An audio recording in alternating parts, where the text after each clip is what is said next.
안녕하세요. 국어 가르쳐주는 춘쌤입니다. 이 영상에서는 중세 국어의 음운과 표기의 특징에 대해 가볍게 설명하도록 하겠습니다. 중세 국어라고 하면 더럽 어렵게 느껴지고 좀 겁날 것 같은데 설명을 시작하면 개념이 그렇게 어렵게 느껴지지는 않을 거예요. 하지만 처음 듣는 개념이나 현대 국어 사용자로서는 낯설게 느껴지는 부분이 분명히 있을 거라서 수업을 꼭 들어둬야 시험을 볼 수 있겠죠?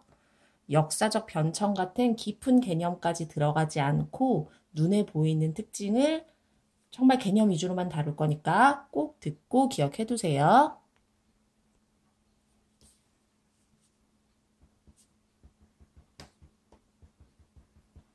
첫 번째 특징은 어떤 자료든 보자마자 바로 알 수 있습니다. 세로 쓰기 방식입니다. 현대는 가로 쓰기를 하고 있죠. 하지만 중세 국어는 세로로 씁니다. 두 번째, 띄어쓰기 하지 않습니다. 두 번째 특징, 띄어쓰기 하지 않았습니다. 이런 자료들 본 적 있죠? 이거 훈민정음 어제 서문인데요. 보자마자 바로 알 수 있죠. 첫 번째 세로 쓰기 했고요. 띄어쓰기 하지 않은 거 바로 볼 수 있습니다. 눈으로 바로 관찰되는 부분이니까 따로 설명하지 않을게요. 중세 국어의 세 번째 특징은 이어적기예요. 소리 나는 대로 쓰는 방식인데요. 먼저 쓸게요. 소리 나는 대로 쓴다. 이거 연철이라고도 해요. 이게 무슨 말이냐면 사람이 라는 말이 있으면 사람이 라는 말이 있으면 우리 이거 사람이 라고 발음하잖아요. 그러면 소리 나는 대로 사람이 라고 쓰는 거예요. 이어적기 말고는 뭐가 있냐면 끊어적기가 있어요. 끊어적기는 원형을 밝혀 적는 방식이에요. 그래서 분철이라고도 해요. 현대에 쓰는 방식이에요. 사람, 이가 있으면 이걸 사람이라고 소리 나는 대로 쓰지 않고 원형을 밝혀서 사람이라고 쓰는 거예요. 현대의 방식이죠. 이거 이어적기랑 끊어적기 말고 거듭적기라는 것도 있거든요. 이건 거듭, 두 번 적는 거예요. 그래서 사람, 미 이런 식으로 써요. 이건 이어적기에서 끊어적기로 넘어가는 과정에서 보인 근대 국어의 특징이거든요. 그래서 과도기적 표기 방식이다 라고 불러요. 자, 이 중에서 소리 나는 대로 표기하는 이어적기가 중세의 표기 방식이라는 거 기억해 두시면 될 것 같아요. 중세 국어의 네 번째 특징은 방점으로 성조를 표시했다는 거예요. 방점을 찍어서 성조를 표시했습니다.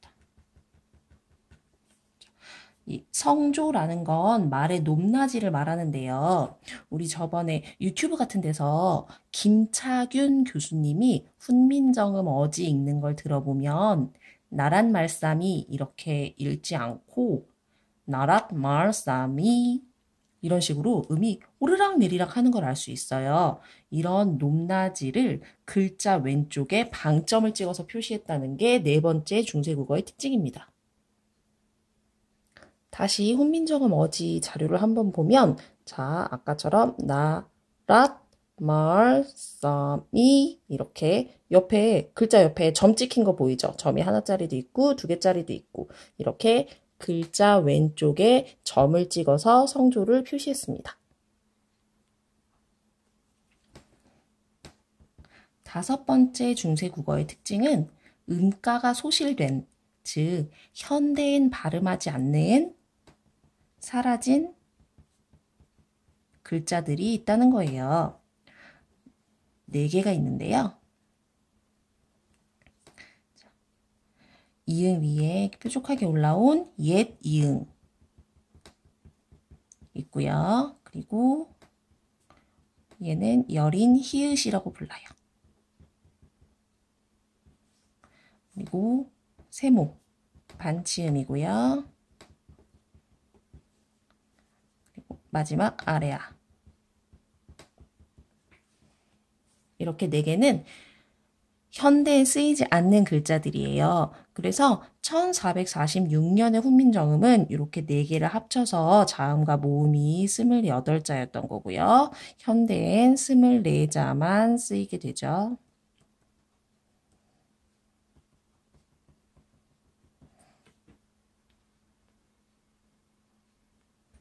중세국어의 6번째 특징은 병서법 가운데 하나인데요.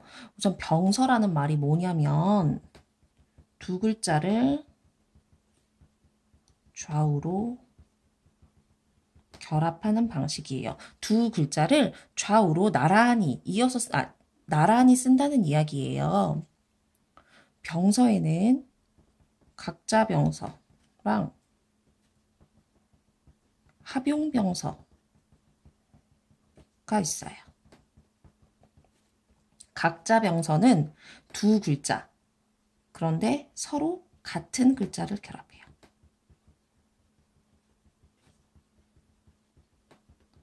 글자를 좌우로 결합한다는 게 무슨 말이지? 같은 글자를 좌우로 결합한다는 게 무슨 말이지? 이런 거예요.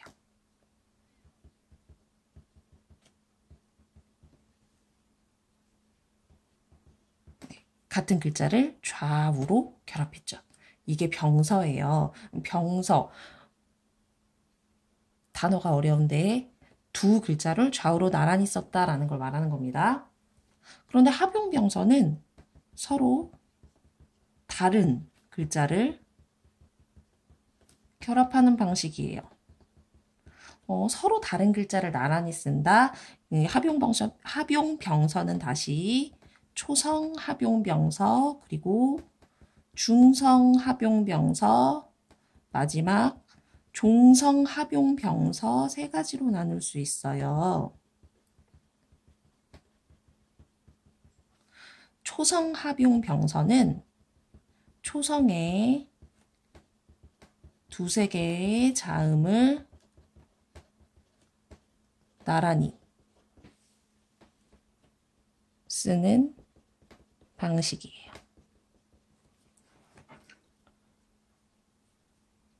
그래서 초성에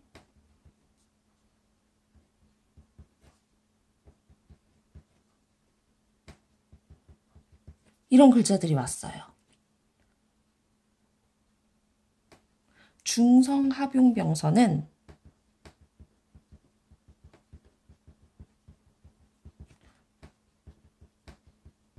중성에 2-3개의 모음을 나란히 쓰는 방식이에요. 그래서 우리도 이미 알고 있어요. 오에 아를 나란히 써서 와, 우에 어를 나란히 써서 워, 왜 이런 것들을 말해요. 종성 합용병서는 다시 종성에 자음을 나란히 쓰는 방식을 말합니다. 그래서 받침에 쓰인 이런 걸 말해요. 그럼 중세 국어만의 특징이 보이죠? 초성에 이렇게 자음 2개가 나란히 쓰인 건 지금은 찾아볼 수 없는 표기 방식이잖아요. 이렇게 음절 첫머리에 서로 다른 2 이상의 자음이 온 걸 어두자음군이라고 불러요.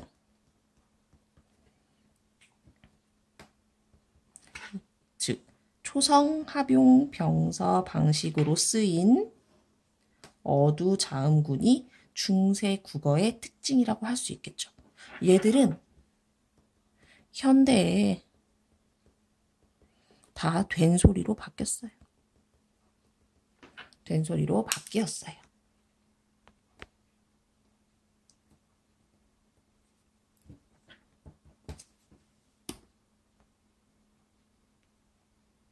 중세 국어의 마지막 특징은 연서예요. 연서는 두 글자를 위아래로 결합하는 거예요. 아까 병서는 옆으로 나란히 썼죠. 이번엔 위아래로 쓰는 거예요. 그래서 입술 소리. 입술 소리 뭐냐면 비읍, 디귿, 미음, 쌍비읍 같은 입술 소리 순음이라고도 하죠. 입술 소리 아래에 이응을 이어써서 입술 가벼운 소리 순경음이라고 하거든요. 가벼울 경자를 써서 입술 가벼운 소리 순경음을 만드는 것을 말해요. 순경음 비읍 이런 모양이 돼요. 이렇게 쓰는 거예요. 죄송해요. 입술 소리 비읍, 피읍이죠.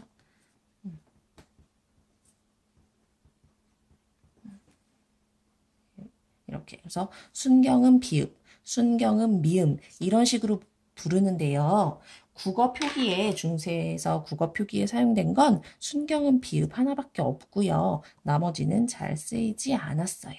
그래서 순경음은 우리 브 발음할 때 입술이 붙었다가 터지면서 소리가 나잖아요. 순경음은 입술이 닿을락말락하는 가벼운 소리를 나타냈다고 하는데요.